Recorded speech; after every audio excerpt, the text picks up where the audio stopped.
Alright, people, this is ADEC. This is ADEC. ADEC is an ADEC Academy. It's an organization that is specializing with different. It's got different faculties, which is Faculty of Economy, Management, and it's a school of thought with different faculties. Our main objective is to develop the undeveloped. That is our slogan as an organization, and it's basically more about what we are supposed to do in other people's lives to our students. Students that who are training. We are an organization that is actually delivering these lectures, and the lectures are actually basically more on philosophers. Why are we actually doing this? We're doing this because we are trying to actually show that there is something that can be done more. We are not trying to actually better make ourselves as an organization, which is ADEC, but it's just that we feel that there could have been done more in terms of actually making a difference in a human being, like in terms of academic. I mean, how are you going to prove that there is something more that can be done? You've got public schools, right? You've got public entities, you've got public schools, you've got private, you've got those semi-private, which proves that academic, I mean, it can be, something more can be done in terms of actually making a difference in a human life. So we as ADEC Academy, we are actually presenting the lecture, and these lectures are basically more on philosophy. We are actually trying to tap into the evolution of these philosophies, but the title of the lecture, of these lectures, is called the Evolution of Philosophy Argued. But today we are going to basically stick more on the different philosophers. We've been tackling these different philosophers, but towards the end we are going to actually add another phase of the African Renaissance. What can be done by Africans' ideology and a system that can actually add more value in academic, in terms of actually showcasing the exercises that can be implemented to make a difference in people's lives, in students, pupils that want to become, obtain different professions.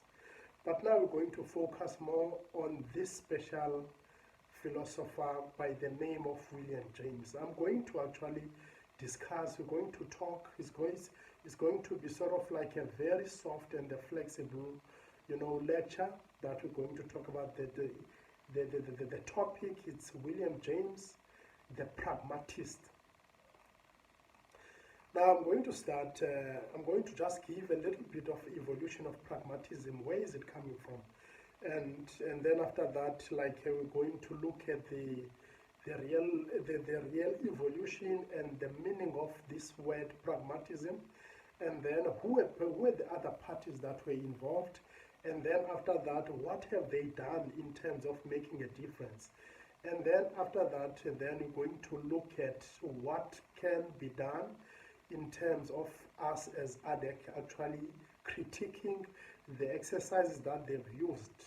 I mean, looking at what could have been done more in terms of making a difference as philosophers, because you must remember that philosophers are the people that have actually came with the approach, different approaches. I mean, you've got many people like the likes of Socrates, the likes of Isaac Newton, I mean, I can name a lot, but those, I'm just trying to show that these are people that have actually, came with academic. I mean, we are here, I'm here myself as the president of the organization. I can't keep quiet, I can add value.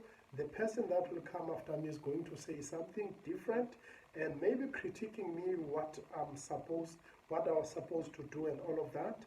So we're going to look at that, and then after that it's going to be not more than 10 to 15 minutes video lecture, and then after that then we throw a critique, and then after that then we close it. A little bit of a flu. American philosophy, William James, and pragmatism.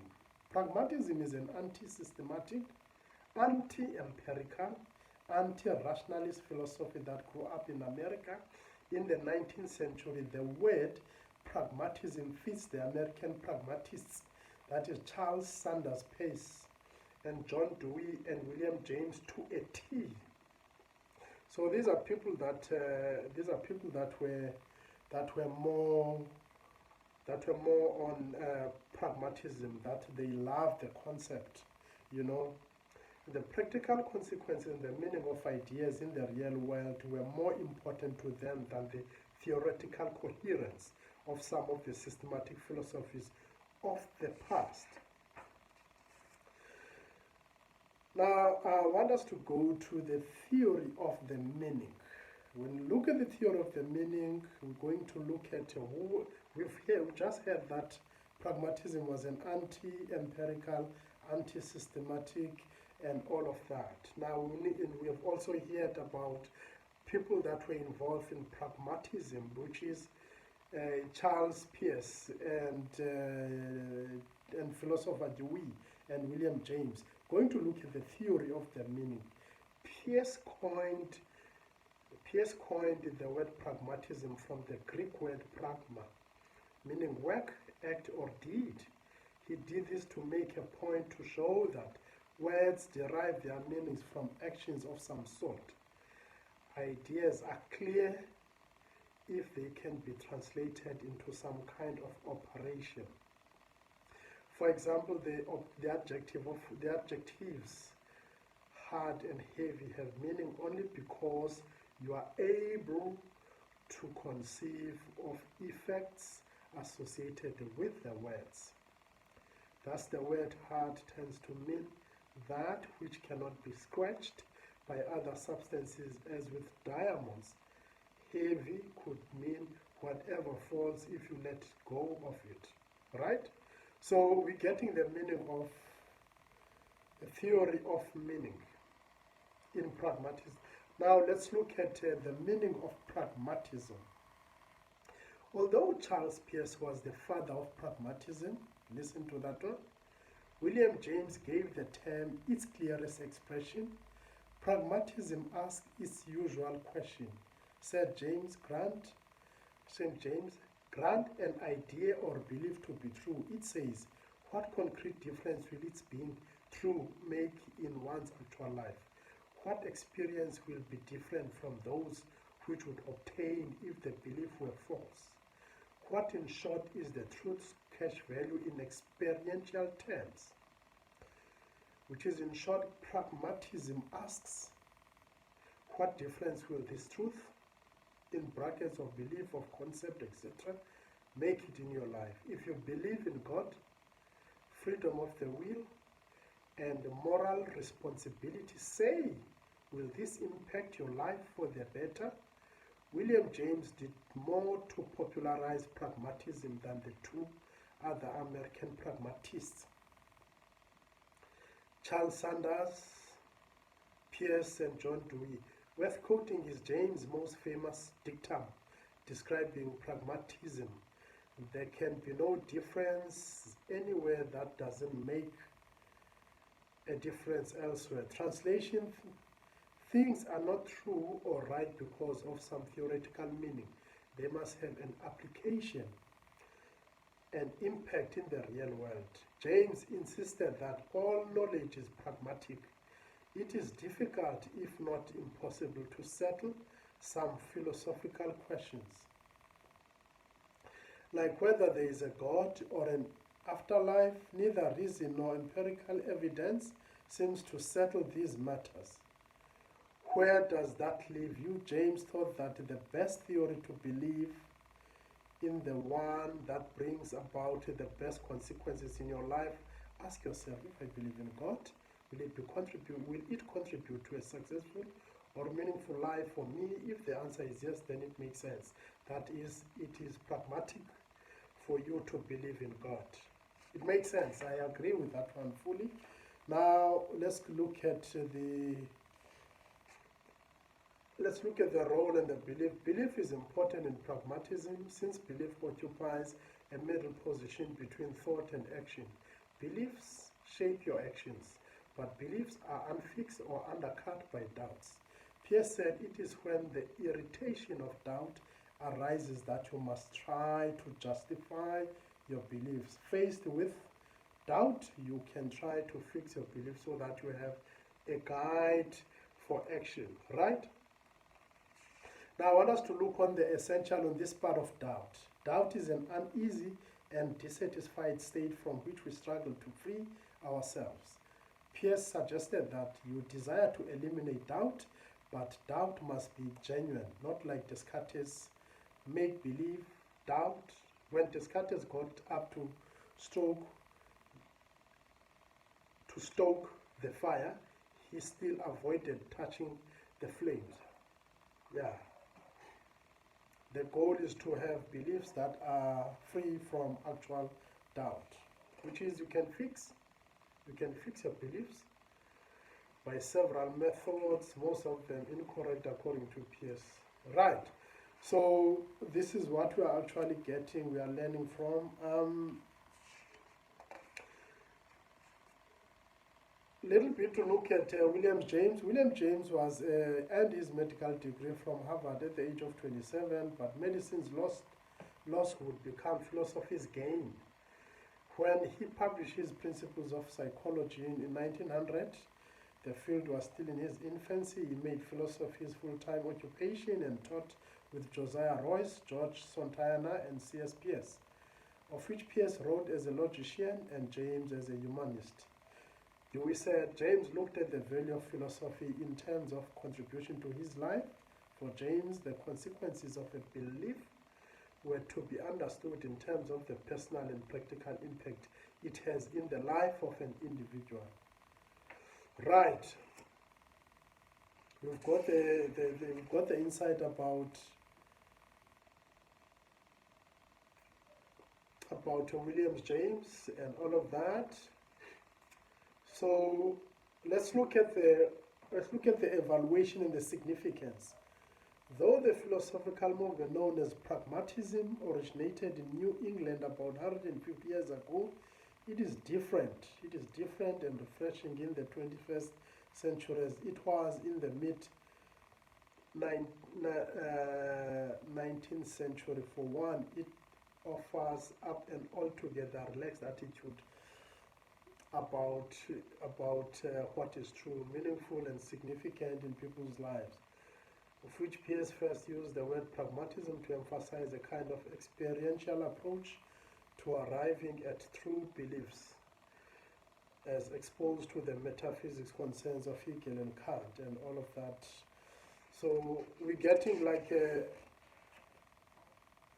let's look at the insight. In the varieties of religious experience, James spoke of the role that a religion plays. If it works, you can apply this to prayer by saying it works for the individual psyche to think that prayers are heard, but the person will not necessarily get what he prays for. That is their insight. Me, I'm not part of that. So I'm just actually giving you. So this is literally what William James is saying. But I'm going to actually throw my critique as academy. Well, my critique will be based on, we've read that William James is a philosopher and actually is a qualified he's qualified in medicine, and he's also like a preferred philosophy because the medicine would be lost and the philosophy would gain, and that is when he focused on humanist and all of that. But what my point of critiquing both Pierce and Dewey and William James, is that these people were qualified, they were doctors in in their own making, in their qualifications. They haven't made a difference, an aggressive difference in a human life. What is it that they've done? They haven't done anything. They haven't actually made a difference.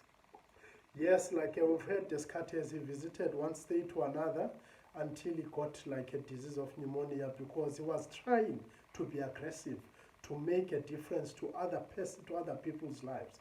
If you remember Descartes, he actually made a contact with the king, with the prince of Sweden, whereby the prince of Sweden would listen to him. His ideologies and all of that. He's sort of like publishes that he did, but in person, and which is that is something that we are actually supposed to do as people that have qualified. I'm critiquing them because they would have made a big difference in actually quoting, in actually choosing like the states, or perhaps like earmarking like states that they would make a difference.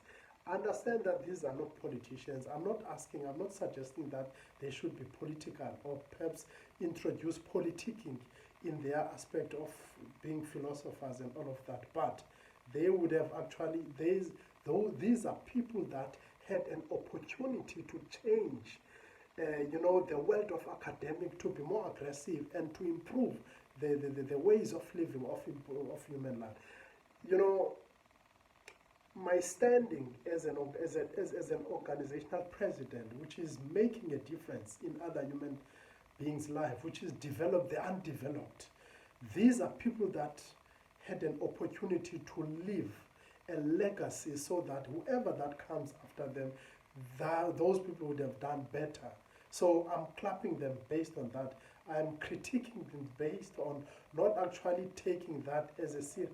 I mean, there's quite a lot of like philosophers. I mean, we're going to hear about the likes of Charles Darwin, where he actually decided to pay a full attention in a human life, what he has decided to do in his exercise as a naturalist, where he decided that looking at the human life, looking at the animal, looking at the reality and the ways that a person is supposed to live, that is what he decided to do.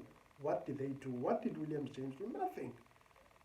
I'm critiquing based on that. And these points that I'm throwing, these are facts. These are factual positions that I'm bringing forward so that we can understand and know that academic needs improvement, not only now, long time ago.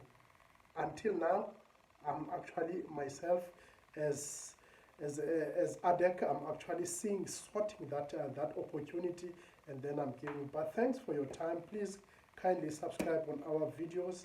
Thank you.